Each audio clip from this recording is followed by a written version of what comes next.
सुप्रभात। मैं Gopal Krishna Sharma presidency school इस डिजिटल क्लास में आपका स्वागत करता हूं। आज हम हिंदी पाठ्य पुस्तक स्पर्श में रचित कबीरदास के दोहे साखी के विषय में पढ़ेंगे और जानेंगे। सबसे पहले हम साखी इसका मतलब जानेंगे कि साखी का मतलब क्या होता है। तो साखी का मतलब होता है प्रत्यक्ष ज्ञान।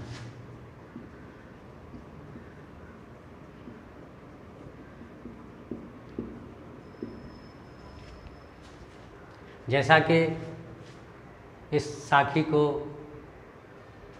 लिखने वाले हैं कबीरदास जी और इनका जन्म हुआ है काशी में। इनकी मृत्यु मगहर के उत्तर प्रदेश में हुआ है। अब हम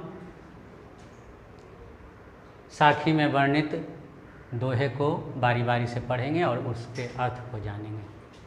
तो सबसे पहला दोहा है, ऐसी बानी बोलिए मन का आपा खोई, अपना तन शीतल करे औरन को सुख होई। इसका शब्दार्थ ये हुआ कि बानी का अर्थ होता है बोली, आपा का अर्थ होता है अहंकार, खोई का अर्थ होता है त्याग करना, छोड़ना, और शीतल का अर्थ होता है शीतल ठंडा, और औरन का अर्थ होता है दूसरों को, और होई का अर्थ होता है होना। अब इसका अर्थ जानेंगे कि मन में क्रोध का त्याग कर ऐसी वाणी बोलनी चाहिए जिससे हमारे मन को तो शांति मिलेगी ही, साथ ही सुनने वाले को भी सुख और शांति प्राप्त होगी।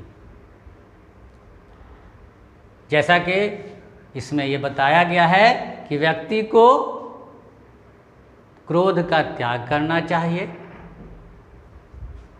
जिससे व्यक्ति को शांति मिले। अब ये क्रोध का त्याग करेंगे और उसका त्याग करके ही हमें दूसरों के सामने वचन बोलने चाहिए ताकि दूसरे को जो है सुख मिले, उन्हें ऐसा ना लगे कि जो है वह क्रोध में उनके साथ अव्यवहारिक बातें कह रहे हों।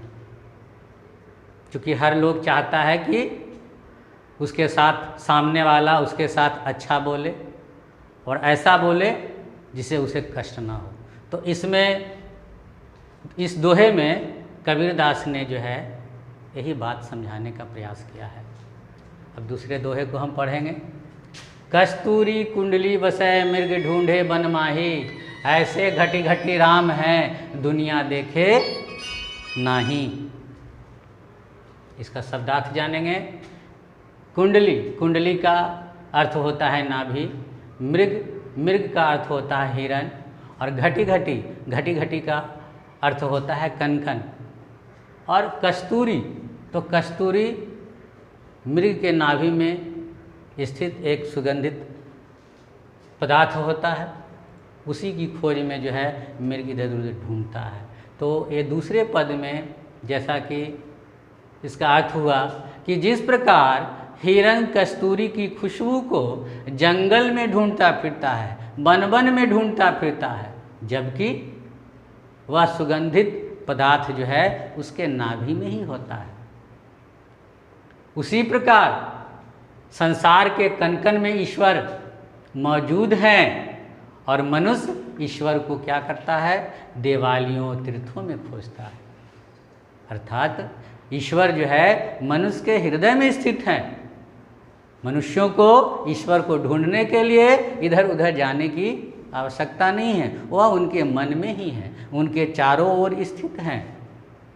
लेकिन लोग सांसारिक सुख में इतने